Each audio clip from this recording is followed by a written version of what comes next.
They told us the amusement park was abandoned. But when we went inside, we realized something had been waiting there all along. And it didn't want us to leave. If you've ever walked through a place that felt wrong, like every step you took was being watched, then you'll understand this story. Hit like, subscribe, and turn the lights off. Because tonight, we're going into the jungle, to a park where the fun never ended. It was a steaming hot Sunday, the kind where the jungle air felt like it was pressing down on your chest. My 15-year-old son clung to the back of my motorbike as we cut through winding roads toward the coast. Our destination? A forgotten place most locals refused to speak about, the Taman Festival Amusement Park. A friend had whispered about it over drinks, calling it a graveyard for rides and dreams. I'd done a quick Google search, seen a few grainy pictures of decayed roller coasters and graffiti-stained arcades. Curiosity burned inside me. But curiosity is dangerous. When we pulled into the empty parking lot, the heat hit harder. The asphalt was cracked and covered in weeds. Strangely, not a single dog barked. That was odd. In Bali, stray dogs are everywhere, they wander beaches, alleys, even temples. Yet here, silence. Only one man stood near the broken entrance, leaning lazily against a rusted metal pole. He claimed we had to pay him a small entrance fee. His smile was crooked, unsettling. Up those stairs, he pointed. Then, with a chuckle, he added, "Good luck." I tried to laugh it off, but his words lingered like smoke. We passed the shattered ticket booths, glass crunching beneath our shoes. Graffiti scrawled across every wall, curses in languages I didn't recognize. The air smelled damp, not of rain, but of rot. Inside, the silence pressed in harder. No chatter, no laughter, no music.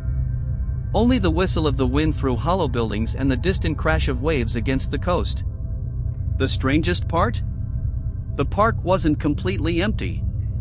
Swarms of mosquitoes buzzed around our heads. Centipedes writhed in the shadows, their bodies glistening like oil. Bats flitted above, disappearing into the blackened shells of ruined pavilions. But no dogs. Not one. We weren't alone, though. Two men with cameras appeared near the gates. They nodded quietly, but their faces were pale, nervous. One of them muttered something to the other in Bahasa I couldn't catch, then they hurried past us toward the exit, never looking back. That's when the air shifted. It's hard to explain, but it felt like stepping underwater. Every sound dulled. My son whispered, "Dad, it feels cold." And he was right. Even in the boiling heat of that Sunday afternoon, a chill had crept into the bones of the park. We walked deeper. Past crumbling food stands where jungle vines burst through shattered windows. Past the husk of a theater, its screen ripped open like flesh.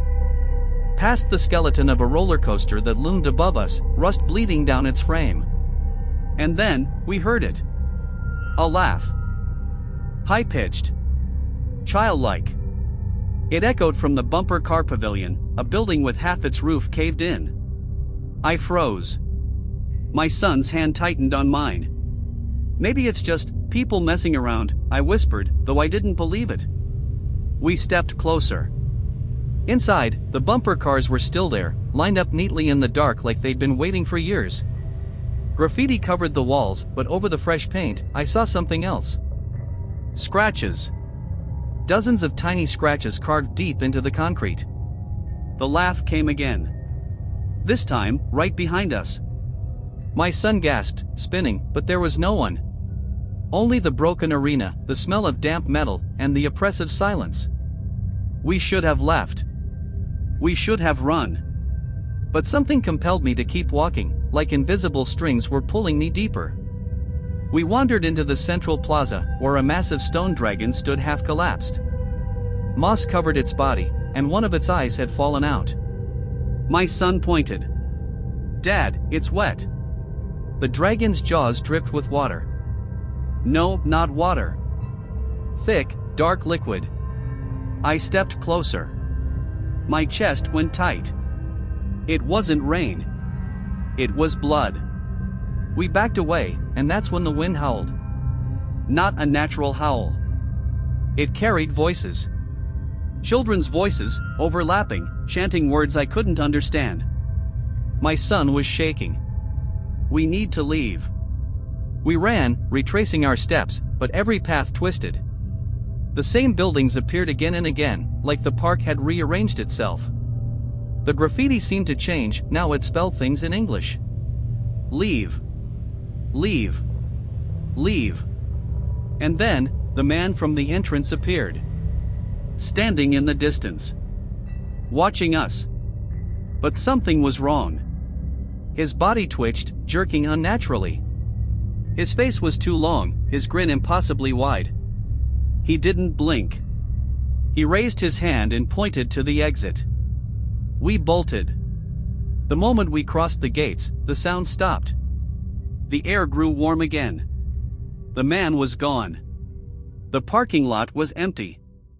My bike was still there, but something had been scratched into the seat.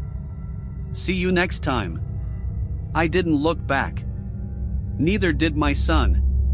We rode until the jungle thinned and the coast opened before us, the waves crashing endlessly, like they were trying to drown out the memory of what we had just seen. I never told my son the truth. But even now, I can still hear that laughter when I close my eyes. To this day, I don't know what we walked into. A cursed place?